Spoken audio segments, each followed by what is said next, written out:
di leen masawu fu mu nekk nii moom ñun ak yéen ñoo bokk coono gi xëy na ñun ñu ngi ut sax waaye yéen moom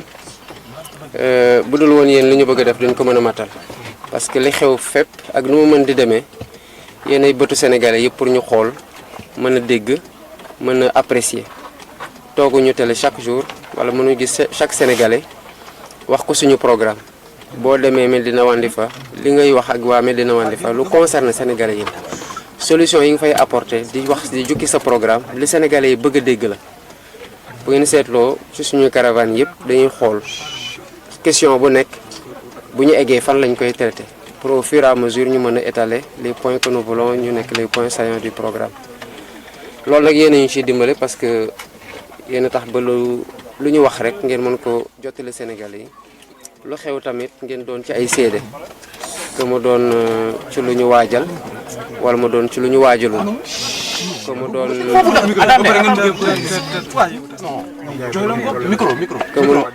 mais boy après ngeen dabu s'il vous plaît que mu nekk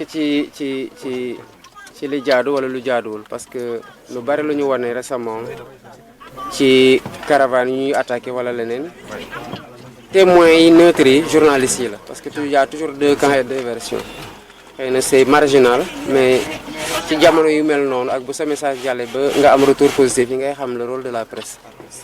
moo tax tey bi ma doon def sama émission ak seen naataango yi waa Walfadjri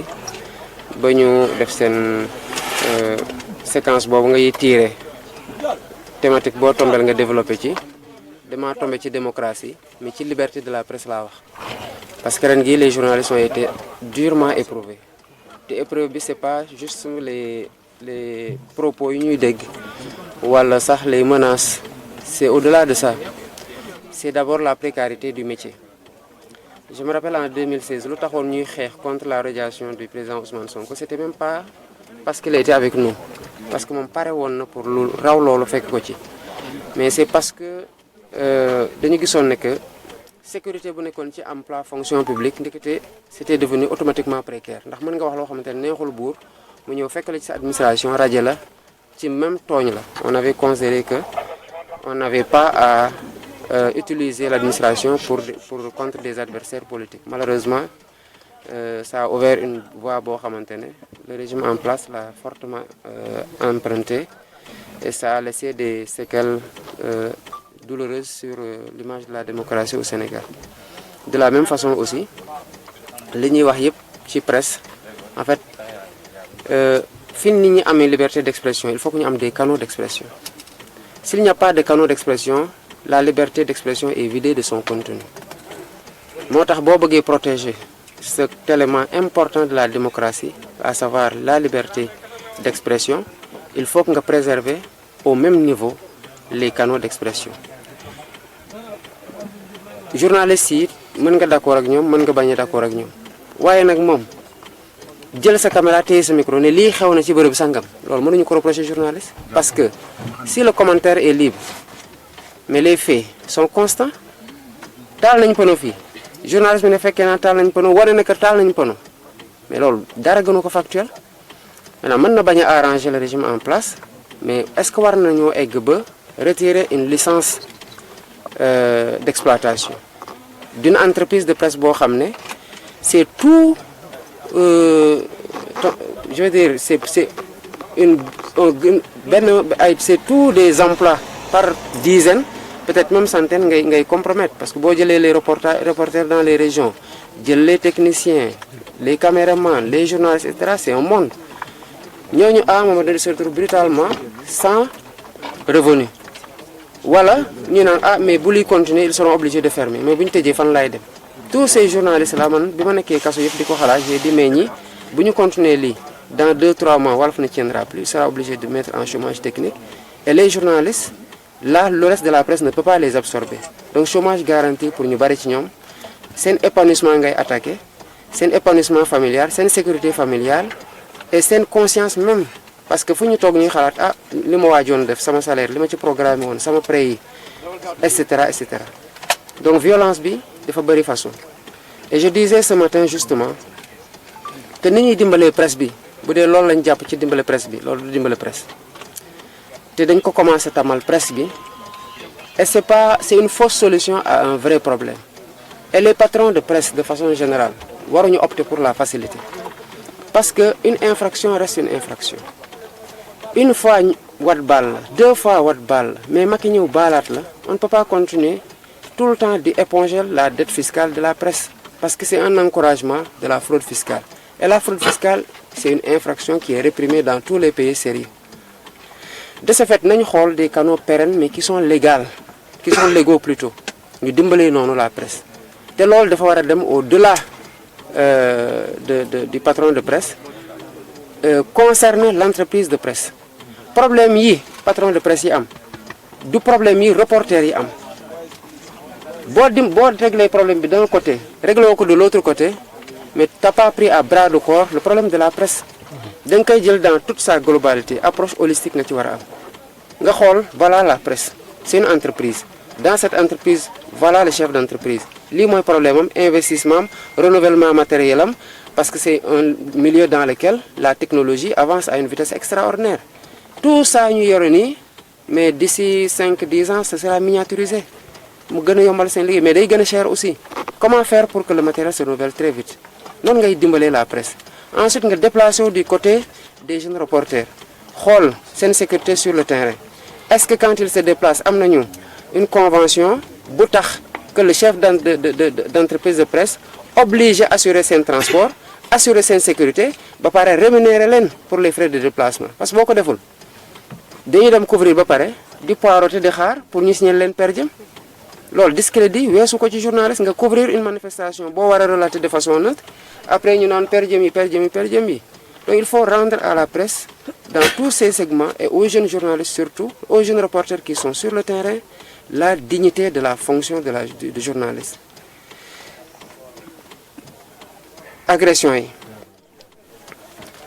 agression yi man la doctrine de maintien de l'ordre au Sénégal moom dafa war a changer tant du côté des manifestants que du côté des forces de l'ordre man je suis toujours écœuré de voir ay Sénégalais jàmmarloo temporairement tu es le journaliste je suis le politicien après ma jógee foofu temporairement tu es le journaliste je suis l'agent de force de l'ordre temporairement je suis le journaliste tu es l'autre côté c'est-à-dire ces casquettes-là et ces manteaux que nous portons am na toujours ci kaw lu muy tegu mooy notre sénégalité saa ñu defee tuuree deret rek même bu dee da nga xosi nit instant bi nga koy xosi xas yaa nga xosi journaliste parce que lu mu wax neexu la parce que lu mu ko waxee neexu la mais en définitive bu ñu ngeen paree yow sénégalais nga xosi bu nàccee sénégalais moo nàcc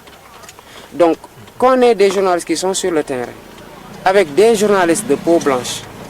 à qui on doit toute la sécurité parce qu'ils sont sous notre responsabilité dès lors qu'ils sont dans notre pays mais ce que je comprends pas mooy ñu mën a bàyyi un journaliste étranger parce que ku xeex la ba pare on s'attaque à des journalistes sénégalais parce que on a le complexe de l'autre ni ñu leen amalee devoir sécuriser leen noonu leen amee devoir sécuriser non gis nga li daal ab sa an doo gis mukk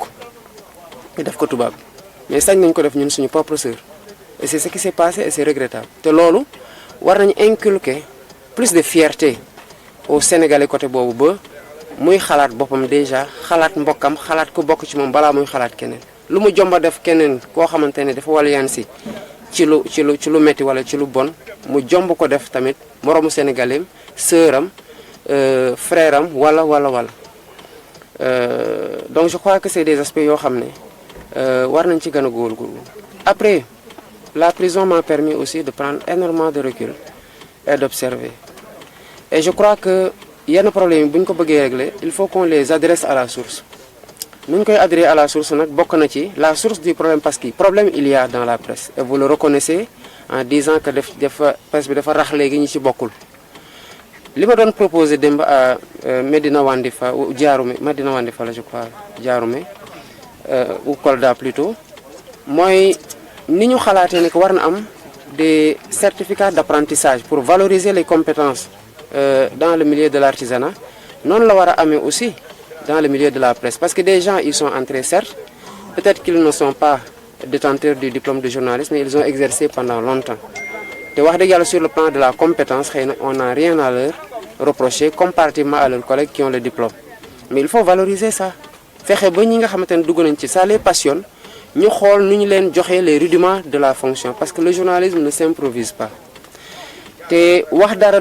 baayu jàmbur yaayu jàmbur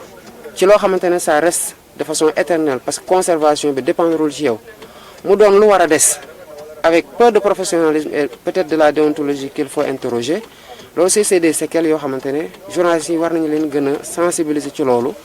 gën a defaraat profession bi gën a spécialiser aussi les journalistes man je regardais presque plus la télé dehors mais boo nekkee kaso télé rek ngay am donc je me suis efforcé à regarder la télé et par rapport à aux ambitions que nous portions pour xool fan la ñu war a defar parce que suñu yéene mooy fépp dox comment aider secteur presse ba aussi yenn jafe-jafe yi indi problème yëpp ñu defar ko daf ci bokk le manque de spécialisation des journalistes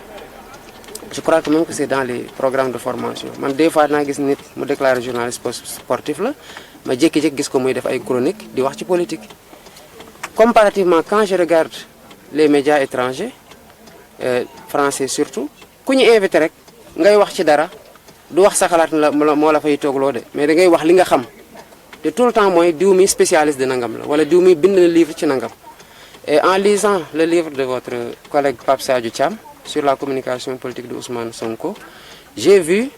qu'il y avait quand même des progrès à faire et nous portons un projet de progrès dans tous les secteurs parce que en définitive c'est juste un Sénégal de bien-être physique émotionnel spirituel voilà moo ñuy sonn loo quoi on veut que les gens s'épanouissent quel que soit le domaine bi nga xamante ni ci lañ nekk ci seen profession et tout te loolu dafa laaj vraiment qu'on donne le meilleur de nous à chaque secteur quoi donc di delluwaat di leen masawu bu baax a baax et puis di bon xam naa ne avant may ñëw ndogu ñu sant Sow commencé nañ bu yàgg te dama noonu damay bàyyi ba dugg après ñu ndogoondoo bon mais j'espère que la caravane se passe bien en tout cas nous sommes disposés à vous faciliter la tâche parce que ay collaborateurs lañu te dañuy jàpp ne vous êtes nos invités te am nañu loo xamante ne seen professionnalisme ak seen déontologie doy na pour soññ leen ci li ñu war nag mooy comment garantir votre sécurité on subit des attaques de convoi j'ai demandé à ce que en tout état de cause que les journalistes soient protégés au même titre que ñi des ci biir convoi parce que faudrait pas qu'on voit les leaders le convoi que ñu jàpp ne comme la presse était là pour juste regarder nettali quoi je considère que dès lors qu'il y a des journalistes qui ont choisi ou qui ont été choisis par leur groupe de presse pour accompagner la caravane de la coalition Diomaye Président que nous sommes pleinement et entièrement responsables de votre sécurité li nga xamante ne ci yàlla la aju ñu ngi koy ñaan mu musal ñu ci bépp taamaale ci yoon wi ba lépp mat li nga xamante ne suñu responsabilité la ñu ngi jël tout ce qu'il faut mais si vous considérez qu'il y a quelque chose qu'on doit améliorer ci ni caravane bi di doxee quel que soit lu mu doona ne vous gênez pas prenez contact avec le directeur de campagne wala les responsables ñeneen yi surtout l'interface à savoir les responsables de la communication ils viendront m'en parler on prendra rapidement les dispositions pour que vous exerciez votre métier dans les meilleures conditions possibles